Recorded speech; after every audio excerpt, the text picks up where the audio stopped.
அஸ்ஸலாமு அலைக்கும்.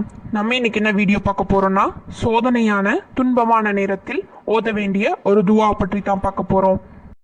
சோதனைகள் நிறைந்த காலத்திலேயே நம்மளுடைய மனதிற்கு நிம்மதியை கொடுக்கின்றது தொழுகையும் அல்லாஹ்விடம் நாம் கேட்கக்கூடிய துவாக்கள் மட்டுமே.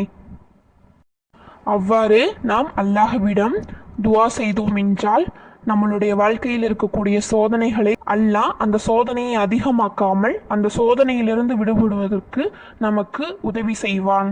நபி ஸல்லல்லாஹு அலைஹி வஸல்லம் அவர்கள் கூறுகிறார்கள், நம்மளுடைய அதிகமான சோதனையான காலங்களில் நாம் அல்லாஹ்வை நெருங்குவதற்காக மட்டுமே அல்லாஹ் நமக்கு சோதனையை தருகின்றான். அந்த காலகட்டத்தில் நாம் அல்லாஹ்வை நெருங்கி நம்மளுடைய துவாக்களையும் நம்மளுடைய பிரார்த்தனைகளையும் அல்லாஹ்விடம் செய்தோம் என்றால் வெகு விரைவில் இலகுவாகும். இன்ஷா அல்லாஹ் நம்மளுடைய அனைத்து விதமான பிரார்த்தனைகளையும் சோதனைகளையும் அல்லாஹ் லேசாக்கி தருவானாக. ஆமீன் கூறுங்கள்.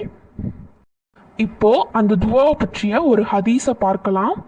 நூல் அபுதாவுதிலும் அஹ்மதிலும் இடம்பெற்றுள்ள ஒரு ஹதீஸை பற்றி பார்க்கலாம். ஹஜ்ரத் அபூபக்கர் ரலியல்லாஹு அன்ஹு அவர்கள் அறிவிக்கின்றார்கள், அல்லாஹ்வின் தூதர் நபி ஸல்லல்லாஹு அலைஹி வஸல்லம் அவர்கள் கூறினார்கள், துன்பத்தில் இருக்கும் ஒருவர் இந்த துவாவை ஓத வேண்டும் என்று.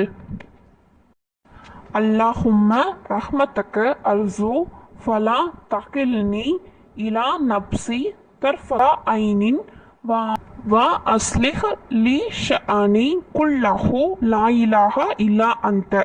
இதன் பொருள், யா அல்லாஹ், உனது கருணையை நான் எதிர்பார்க்கிறேன். எனவே ஒரு கண் சிமிட்டுவதற்கு கூட என் காரியங்களை என் பொறுப்பில் விட்டுவிடாதே. என் எல்லா விவரங்களையும் எனக்காக சரி செய்துவிடு. நீயே வணக்கத்திற்குரியவன்.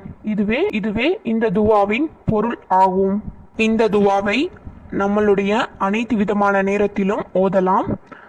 தொழுகையை முடித்த பிறகு இந்த துவாவை ஓதியும் அல்லாஹ்விடம் நம்மளுடைய தேவைகளை கேட்கலாம்.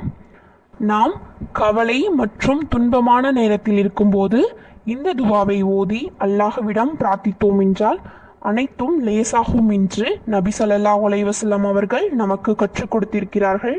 இனி வரும் நாட்களில் நம்மளுடைய இக்கட்டான சூழ்நிலைகளில் இந்த துவாவை ஓதி நாம் அல்லாஹ்விடம் பிரார்த்திப்போமாக.